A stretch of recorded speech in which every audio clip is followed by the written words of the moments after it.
están? Me da muchísimo gusto saludarles. En esta ocasión estamos platicando con el diputado Jorge Triana. Él es, además de integrante de la Comisión Permanente, es miembro del grupo parlamentario del PAN allá en la Cámara de Diputados. Diputado, ¿cómo estás? Me da gusto saludar. Bien, Fer, el gusto es mío. Muchas gracias. Muchísimas gracias. Pues, a ver, tenemos un tema que es trascendental, coyuntural, que es el asunto del Frente Amplio por México. Hace unos meses, en mayo del año pasado, no es cierto, de este año, perdón, 2023, publicaste un video dando una serie de puntos de vista, vamos a decir, en el que planteabas un método de selección de candidaturas. Vamos a verlo rápidamente para que el auditorio tenga este contexto y platicamos con el diputado. Se acerca el 2024, la elección más importante en la historia moderna de este país. Y es momento de hablar de elecciones. Vamos a remitirnos a la última elección federal, es decir, donde se votó en todo el país para un mismo fin, para elegir diputados federales. Esto sucedió en el año 2021. Gracias a la alianza que se hizo entre el PRI, el PAN y el PRD, se logró conformar una nueva composición de la Cámara de Diputados. Hoy Morena no tiene mayoría calificada en el Congreso y es por eso que pudimos darle marcha atrás a abominaciones como la reforma eléctrica, la reforma electoral o la militarización de la Guardia Nacional. Y es que los resultados en esta elección favorecieron a la oposición. Si sumamos los votos de los partidos opositores, PRI, PAN, PRD y Movimiento Ciudadano, nos da un poco más de 23 millones de votos. Y si sumamos los votos de los partidos López Obradoristas, Morena, PT y Partido Verde, son un poco más de 21 millones de votos. Muy cerrado el resultado, pero finalmente eso nos habla de que hay posibilidades reales de ganar. En este país las elecciones se ganan con votos de la gente. Gana quien tiene más votos, no quien tiene más gobernaturas. El López Obradorismo pasó de tener más de 30 millones de votos en 2018 a tener apenas 21 millones en el año 2021. La clave, unirnos todos, eso está clarísimo. El qué tenemos que hacer lo tenemos perfectamente claro. Ir juntos todos los partidos de oposición de la mano con la sociedad civil organizada, de la mano con los ciudadanos. Esa fórmula ya nos ha dado éxito en el pasado. Recordemos la marcha que tuvimos en noviembre del año pasado y también la que tuvimos en febrero de este año. Por eso propongo, número 1, una elección primaria que sea organizada por organizaciones no gubernamentales, por toda la sociedad civil organizada. Punto número 2, ya tenemos candidata o candidato a presidente de la República para abanderar a la oposición en el año 2024. Necesitamos ofertar algo diferente. Es muy importante que quien quede como nuestro abanderado o abanderada se comprometa a encabezar un proyecto realmente ciudadano. Número 3, gobierno de coalición. Hay que establecer un convenio de gobierno de coalición. Esta figura ya está contemplada en la Constitución y nada nos impide aterrizarla. Punto número 4. Es muy importante que, si bien es cierto, establezcamos este gobierno de coalición, no se lea como un reparto de cuotas de partidos políticos. También tenemos que llenarlo de ciudadanos comprometidos con nuestro país y sobre todo de especialistas. Aspirar a que en la Secretaría del Medio Ambiente esté el mejor ambientalista de este país, a que en la Secretaría de Hacienda esté el mejor economista y que tengamos a los mejores perfiles, mexicanas y mexicanos, que nos den garantía de buen gobierno. Por eso propongo que preferentemente la persona que abandere a la oposición en el año 2024 pueda anunciar con toda transparencia y con toda claridad quiénes son las personas que van a integrar su eventual gabinete en caso de ganar. Con esto despejaríamos cualquier intento de descrédito por parte del presidente o de los suyos. Es momento de definiciones. No dejemos pasar ni un segundo más. Entonces, en este sentido, con toda esta lista de puntos que tú presentabas, insisto, en mayo del año pasado, se conforma este Frente Amplio por México. ¿Tú cómo ves el frente? Y me parece a mí que te hicieron acaso parcialmente. Ajá. Mira, a ver, ya me acordé, el video es de junio de este año, pasando las elecciones del Estado de México. Okay. Es decir, yo vi mucho desaliento, mucho desánimo después de las elecciones del Estado de México y de Coahuila, donde pues hubo un resultado adverso, hablando del Estado de México, donde había una suerte de molestia ciudadana, molestia de los los ciudadanos pues que no veían que caminara para algún lugar y que ya querían ver una ruta, ¿no? Una ruta que se trazara para una eventual alianza opositora. Querían ver que ya hubiera aspirantes, reiterando en una y otra ocasión, ya querían acción, pues, ¿no? Sí. Y bueno, pues fue ahí cuando lancé esta propuesta al aire, debo decirlo, sin tocar base con las dirigencias de los partidos, que fue una propuesta a título personal, sin ningún tipo de interés, porque pues, yo no tengo interés en ninguna candidatura de ese tipo. Yo lo que proponía era, punto número 1, una elección abierta a los ciudadanos. Como dices y bien apuntas, pues parcialmente así es, porque va a haber una elección donde va a poder votar el día 3 de septiembre cualquier persona que previamente se haya registrado en la plataforma del Frente por México y que haya cumplido con los requisitos previos de las 150,000 firmas. Entonces, parcialmente se cumplió esta parte. Yo hablaba además de una plataforma o una propuesta, un plan de gobierno ciudadano, que pudiéramos abrir la posibilidad de que cualquier ciudadano participara con ideas, con propuestas sobre el rumbo que debe tener el país. Entiendo que esta responsabilidad ya se le fue encomendada a José Ángel Gurría, que era uno de los aspirantes, y que él se está encargando de esta parte. No sé qué metodología vaya a utilizar. Ojalá y no solamente se quede pues en un filtro con expertos en los temas, que tiene que hacerse, sino que también se tome en cuenta la opinión de los ciudadanos en lo general. Hablaba yo de un gobierno de coalición, que esto está ya firmado incluso, o sea, está comprometido entre los partidos, donde con toda claridad se pueda saber qué partido va a tener mano para elegir al titular de cada secretaría, de cada espacio de gobierno, previo a la elección, de tal suerte que este convenio de coalición pueda ser exigible una vez que pase la elección. Y hablaba yo de que era importantísimo el que pudiéramos tener salir a campaña ya con algunos nombres de perfiles importantes que pudiéramos dar a conocer como eventuales integrantes del gabinete. De preferencia, perfiles ciudadanos, perfiles especialistas. Apostar por tener al mejor economista en la Secretaría de Hacienda, al mejor especialista en infraestructura, en comunicaciones y transportes, etcétera. Y bueno, pues vamos avanzando poco a poco, ¿no? En lugar de agrónomos en Pemex. En lugar de tener un agrónomo en Pemex, un arqueólogo en el INSABI, ¿no? Como sea en este momento, priorizar, invertir esa pirámide, esa fórmula desgastada del presidente, y que pudiéramos tener 90% de capacidad y 10% de lealtad. Finalmente van a devengar un sueldo estas personas y tienen que devengarlo bien, además, ¿no? Con resultados. Entonces, bueno, creo que es una fórmula mínima para poder aspirar a competir en una contienda. La otra parte importante pues era contar con un candidato sólido. Creo que el método que se está utilizando para elegir a la persona que nos va a abanderar eventualmente nos está dando un posicionamiento que muchos no esperaban, nos está colocando en la agenda pública, está generando conversación. La irrupción de Xóchitl Gálvez fue muy importante porque fue algo que nadie esperaba, entonces eso nos da una rentabilidad adicional. Bueno, trae mareado al presidente de la República, ¿no? Que no la suelta. Y bueno, pues a una etapa nada más de concluir este proceso, estamos entrando en una serie de debates, 5 debates regionales, 1 por circunscripción, y vamos a tener de nueva cuenta una encuesta y la elección abierta, y vamos a tener el día 3 de septiembre a la persona que va a encargarse del frente amplio en una primera etapa, y en una segunda etapa eventualmente pues habrá de ser expuesta en una precampaña, en un proceso interno de precampaña de los 3 partidos. Ya hoy es 15 de agosto.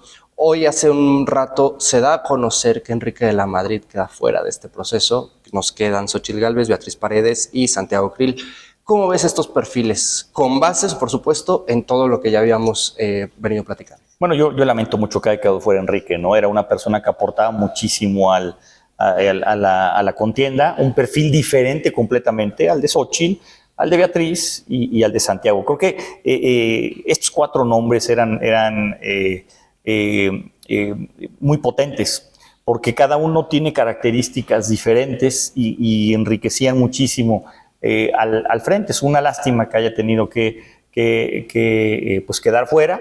Estoy seguro, no tengo los datos en la mano y no los vamos a tener oficialmente, pero estoy seguro que quedó muy cerrada esa encuesta. Él tendrá seguramente acceso a esos datos, pero también creo que puede colaborar de manera importante, ya sea con una candidatura en otro espacio o ya sea conformando este equipo y este esfuerzo del frente, ¿no? Ese sería un buen llamado, ¿no? Para quienes han ido quedando fuera del proceso, pero incorporarse a quien vaya a encabezar el frente, bueno, pues que en lugar de quedar fuera y cerrar la puerta, pues colaboren, ¿no? Sí, a mí me parece muy importante lo que se ha hecho con José Ángel Gurría, que se le está encomendando la elaboración de la plataforma o de la propuesta de gobierno, lo que se ha hecho, por ejemplo, con Cabeza de Vaca, que se le está invitando a que coordine la parte de seguridad, del área de seguridad, la propuesta en materia de seguridad del frente, lo que se ha hecho con Ildefonso Guajardo, que ya está trabajando en conformar una propuesta a nivel internacional y representar al frente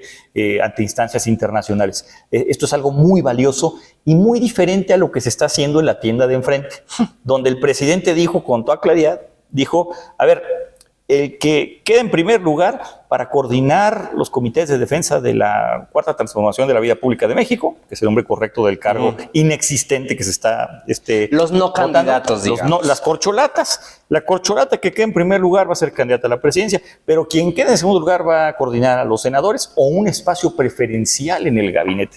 El que quede en tercer lugar a los diputados o un espacio preferencial en el gabinete. Eso genera un incentivo perverso, porque yo estoy seguro que en la contienda de Morena, aburridísima contienda de Morena, pues hay personas que saben perfectamente que no tienen nada que hacer. Quizá fuera de Claudia y de Marcelo, todos los demás estén en esa lógica, que no tienen nada que hacer, que no tienen oportunidad alguna, pero quieren coordinar a los senadores, quieren ser senadores, quieren una candidatura, quieren ubicar a su gente en espacios, y pues ya se convirtió en un circo, ¿no? Oye, ¿cómo ves a los perfiles que nos quedan? A Santiago, a Xóchitl, sí, y a Beatriz. ¿Cómo los ves en fortalezas y en debilidades? A ver, vamos por partes. Beatriz Paredes mostró en el único foro en el que hemos tenido oportunidad de ver unas tablas impresionantes. Una persona con una elocuencia que pocos políticos tienen en este momento, con una experiencia enorme, subsecretaria de Estado, gobernadora, presidenta de la Cámara de Diputados, senadora, legisladora de muchísimos años, tiene unas tablas enormes y ha sido candidata ya. Entonces, creo que por ese lado muy bien. Quizá no esté muy actualizada en los temas de políticas públicas, no sea muy innovadora en su oferta de gobierno, lo cual se puede remediar o subsanar perfectamente con una propuesta global, pero eso es algo que tenía, por ejemplo, Enrique de la Madrid, alguien que innovaba mucho, ¿no? Alguien que estaba enfocado completamente a políticas públicas de calidad, innovadoras, modernas, y bueno, pues Beatriz quizá no lo tenga. Tenemos a Santiago Krill, que tiene la parte formal o protocolaria de los candidatos, una persona que conoce de leyes como pocos en este país, también con un bagaje legal e institucional muy importante, un conciliador y un mediador y un negociador probado.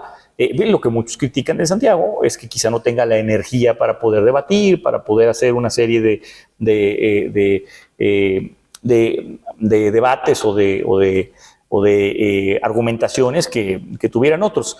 Y está Xóchitl, que es un fenómeno porque es una candidata disruptiva completamente. Es una candidata que rompe el molde, es una candidata que no pertenece en la práctica a ningún partido político, que lo mismo la podemos ver andando en bicicleta, lo mismo la podemos ver en un foro empresarial con banqueros, lo mismo la podemos ver en la calle abrazando a mujeres indígenas con quienes siente una empatía enorme. A ella le falta un poquito lo que le falta, lo que sí tiene Santiago, que es la parte legal, protocolaria, formal. Le falta un poquito, quizás el empaque y la elocuencia de Beatriz, y le falta pues la parte de innovación en políticas públicas que tenía Enrique. Entonces se conjuntan muy bien. Creo que podemos hacer un muy buen equipo, ¿no? Un tándem, vamos a decir, ¿no? Sí. Al final, eso mismo te iba a preguntar. ¿Tiene cada uno en sus capacidades y en su terreno una manera de generar un bloque mucho más sólido y más profesional, vamos a llamarle. No, mira, a ver, simplemente hay que hacer un comparativo, el que sea, de ellos 4, pero también de los que quedaron fuera, y yo sumaría esta lista a Lili Telles, por ejemplo, que tenía muchísimo que aportar, ¿no? Ese arrojo, ese echado para adelante, esa habilidad que tiene para explicar lo complicado en simple, hubiera sido muy importante, pero si pudiéramos meter a todas esas personas en una licuadora y sacar un candidato, nos saldría un candidato ideal. Y si podemos comparar a cualquiera de estos 3 finalistas con cualquiera de las corcholatas, hay una diferencia de piso a techo. Entonces, eso nos hace muy competitivos, ya tenemos garantizado el tener una candidatura sólida, pero pues falta mucho trecho por recorrer, ¿no? Lo primero es tener un método atractivo, lo conseguimos, involucrar a la ciudadanía, lo conseguimos, tener un candidato sólido, estamos en proceso de tenerlo, y lo siguiente pues va a ser tener una propuesta también que sea una oferta importante para la gente, y sobre todo una oferta que no nos haga ver como un regreso al pasado, que es lo que no quiere la gente. Claro. O sea, hay mucha gente que dice, pues yo no coincido con López Obrador, voté por él quizá, pero yo ya no coincido con él, me decepcionó, pero yo no quiero regresar a lo que eran los gobiernos anteriores con justa razón. Entonces necesitamos un candidato diferente, con una oferta diferente, para que ese ciudadano que está indeciso pueda optar por nosotros. Y creo que vamos hasta el momento muy bien en esa ruta. En este mismo sentido, primero te quiero preguntar, ¿cuál es el mensaje para quienes quedaron fuera del PRD? Y no sé si sea el mismo mensaje, tú me dirás si no, para Movimiento Ciudadano. No, son completamente diferentes. Bueno, primero, el PRD sigue en el frente. Yo entiendo un poco pues el sentimiento que tienen de haber quedado fuera por un tema de formalidad, porque el número de firmas lo consiguieron, es decir, sí juntaron el número de firmas, pero no en los 17 estados donde se requería, o no con las características que se requería. Las letras chiquitas del contrato hicieron que quedaran fuera, y bueno, pues son situaciones que yo espero que se puedan aclarar muy pronto. Yo estimo y tengo fe en que el PRD recomponga su relación con el frente y podamos caminar. Estoy convencido de que así va a ser, porque sí es una parte fundamental, aunque no lo parezca aritméticamente, la aportación del PRD en el frente es muy importante, porque pues es nuestro pie izquierdo, ¿no? Es nuestro pie izquierdo, eso es una realidad. Ellos se asumen como la verdadera izquierda de México, yo así los veo también, y entonces pueden aportar muchísimo a una plataforma encaminada a una democracia liberal, que es lo que quisiéramos en el frente, ir encaminados hacia ahí. Yo espero que se recomponga esta parte, y pueden aportar muchísimo, tanto Silvano Aureoles como Miguel Ángel Mancera, ¿no? Espero que eso se resuelva muy pronto. Con respecto a Movimiento Ciudadano, pues es una historia completamente diferente, ¿no? Es una telenovela, ya le llamaría yo. Hoy en la mañana escuchaba a Dante Delgado en una entrevista, en una rueda de prensa, muy enojado, decir que están tratando muy mal a Samuel García, el PRI y el PAN allá en Nuevo León, que le están torpedeando su gobierno. Pero si tú escuchas a los panistas y priistas de Nuevo León, dicen que Samuel García está tratando de cooptar a sus legisladores, está tratando de cooptar a sus alcaldes, está rompiendo comunicación por completo, lo cual me parece ilógico, porque finalmente somos oposición. Y sigue refiriéndose a nosotros como el Titanic, que estamos hundidos, y cuando la evidencia dice todo lo contrario, que ha habido un crecimiento importante, y que quienes pensaban, erráticamente creo yo, que la contienda estaba decidida y estábamos muertos, pues ahora piensan lo contrario. Te hablo de los encuestadores, del Círculo Rojo. Entonces, creo que Movimiento Ciudadano tendría que estar explorando, si no quiere entrar a una alianza, a una coalición junto con el PRI, que creo que es su némesis, su pretexto, con el PRI ni a la esquina.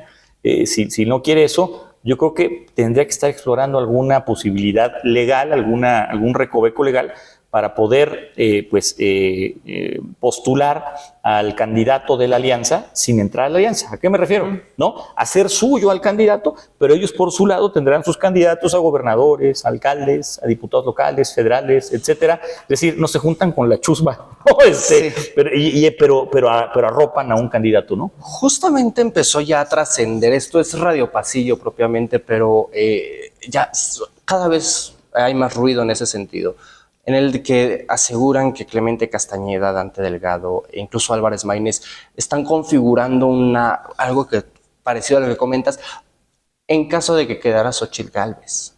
Sí, ¿Cómo lo ves? Se menciona mucho que en el caso de que fuera Xóchitl Gálvez la candidata, pero lo han dicho, vaya, ¿no? Lo ha dicho Clemente Castañeda abiertamente, ¿no? Si es Xóchitl, pues tendremos que replantear nuestra forma de ver a la alianza, ¿no? Se les acaban los pretextos. Se les acaban los pretextos porque no es una candidata emanada del PRIAN, como dicen ellos. Ellos se les quita la retórica, la narrativa de la tercera vía. Ya no pueden vender una tercera vía con un candidato ciudadano del otro lado. Se termina. Ellos tendrían que replantear esta situación. Hay una traba. La legislación electoral habla de coaliciones, habla de alianzas, de coaliciones para contender por la presidencia de la República. No habla de candidaturas comunes. Okay. Entonces, al no haber una figura de candidatura común, pues se entendería que la única forma donde pudieran coincidir en candidatura presidencial con nosotros sería entrando a la coalición. Pero por otro lado, tampoco está prohibido que lancen al candidato por su lado. Entonces, es un tema polémico que tendrá que resolver la autoridad en su momento, si así lo decide Movimiento Ciudadano. Y yo como Movimiento Ciudadano está esperando los tiempos, está esperando a diciembre, está esperando para ver qué es lo que pasa en el proceso interno de Morena, viéndolo de reojo, viendo de reojo el nuestro también, y tendrá que tomar una decisión. Aquí vamos a tener las puertas abiertas para ellos, pero aguas, porque pues esto tiene una temporalidad, ¿no? Claro. Y esto va teniendo un costo. O sea, ellos tienen un valor, como en el mercado tienen un valor en algún momento, pero llega el punto en el que llega su cresta y luego va bajando, ¿no? Entonces esto es importante. Diputado, en este mismo sentido ya, ha habido una serie de ataques parte del Palacio Nacional, muy particularmente contra Xóchitl, pero también en el sentido del frente. ¿Cómo los ves? No, pues es un síntoma de desesperación.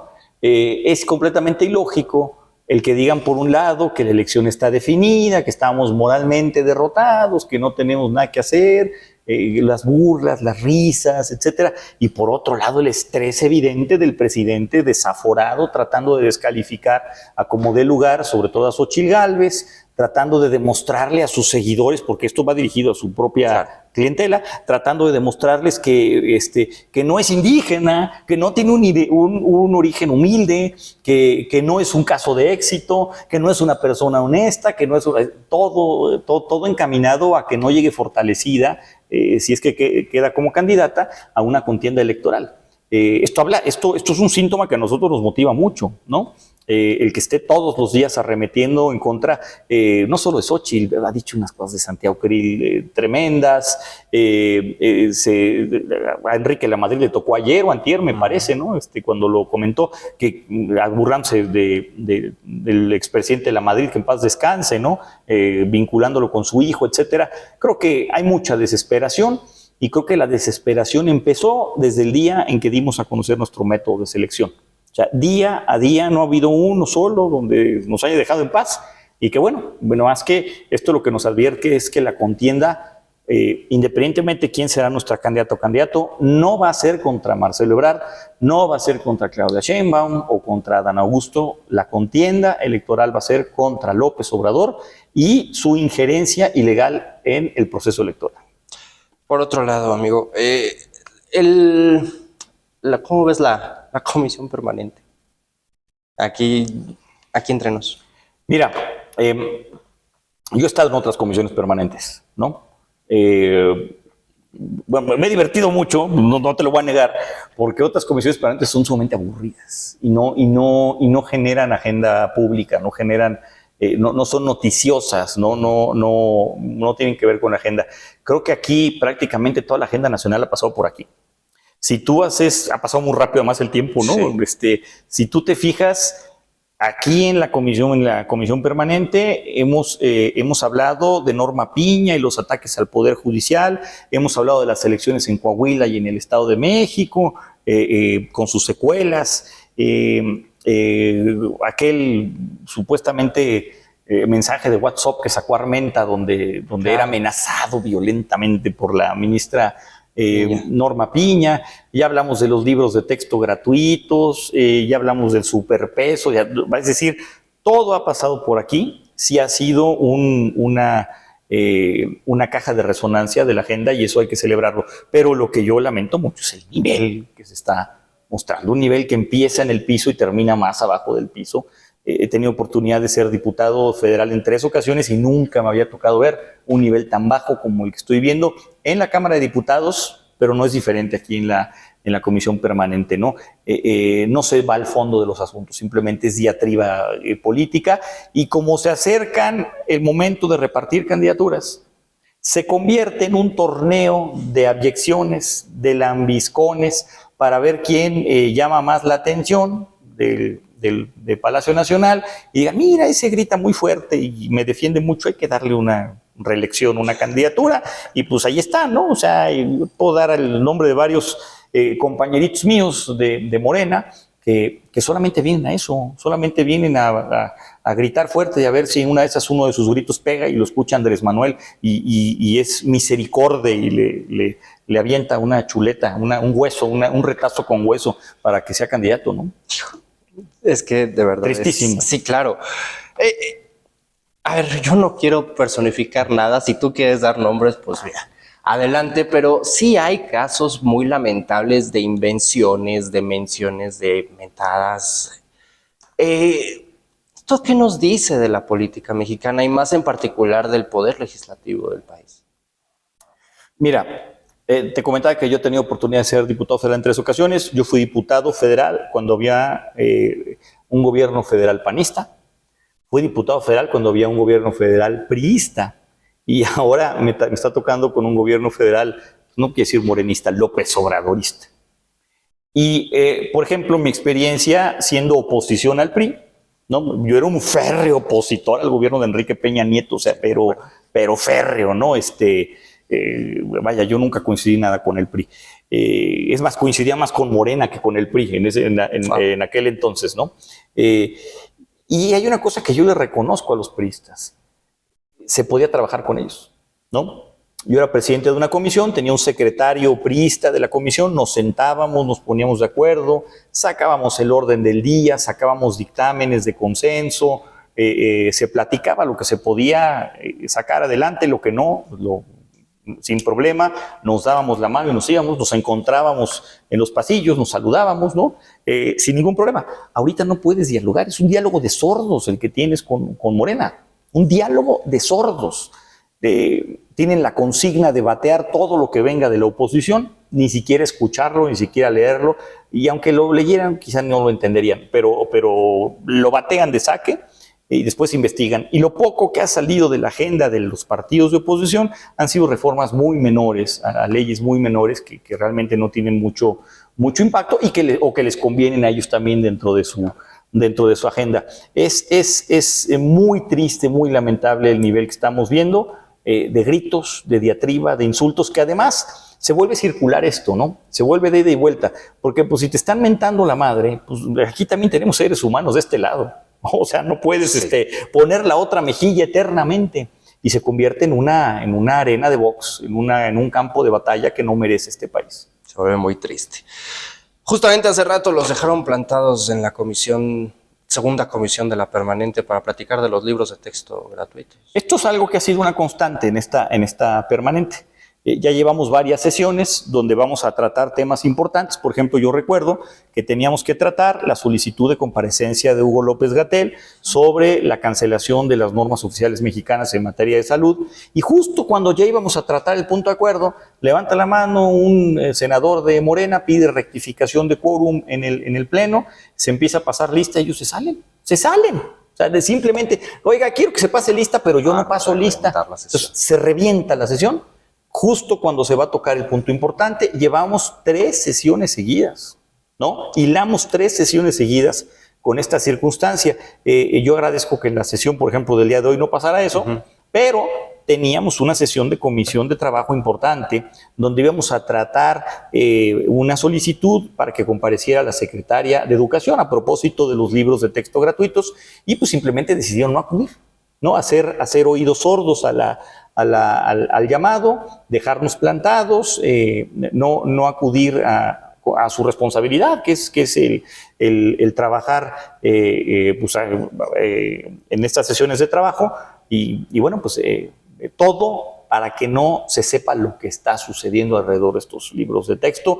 No quieren que se dé más información, no quieren que haya transparencia, no quieren explicar el proceso que se siguió para poder articular estos contenidos de los libros de texto, porque saben que es ilegal y no les conviene que haya pues un diálogo circular con la Secretaría de Educación, que se supone que es la responsable del tema, ¿no? Hasta donde tengo entendido, ¿no?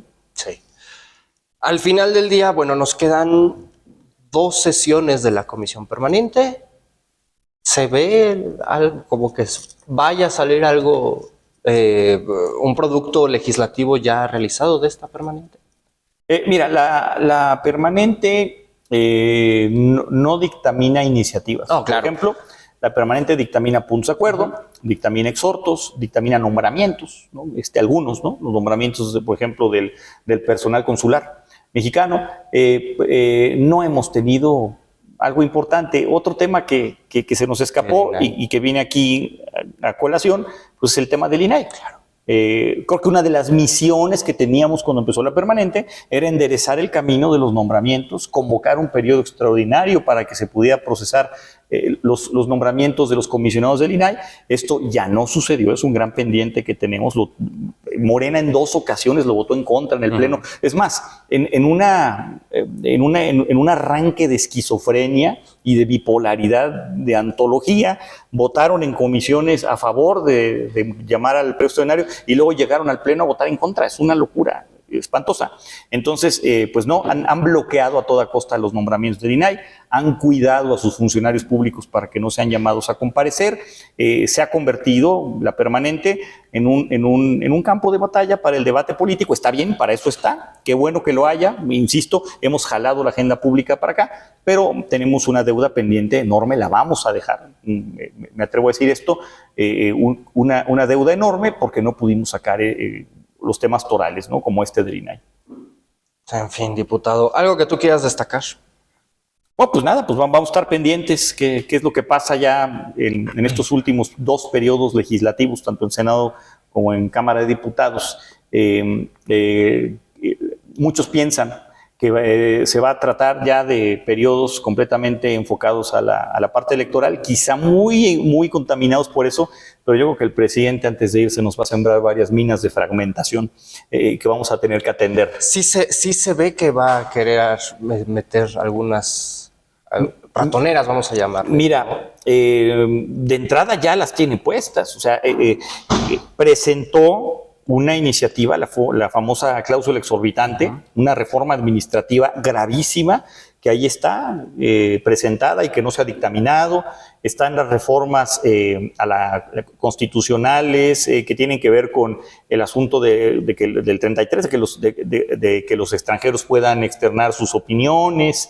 Hay toda una batería de reformas en materia de igualdad sustantiva. O sea, todavía hay temas que a menos que el presidente desista en su intento por empujar, ahí están, y pues ya sabemos que este gobierno vive de ocurrencias. Yo no descarto que nos vayan a mandar, no sé, una reforma fiscal de último momento, y vamos a tener que analizar con lupa un presupuesto que de entrada ya se nos adelantó que le va a recortar de manera sustancial sus recursos el Poder Judicial en venganza por las resoluciones y sentencias que se han dado contrarias a los intereses del presidente. Entonces, va a estar divertido este periodo de negociaciones.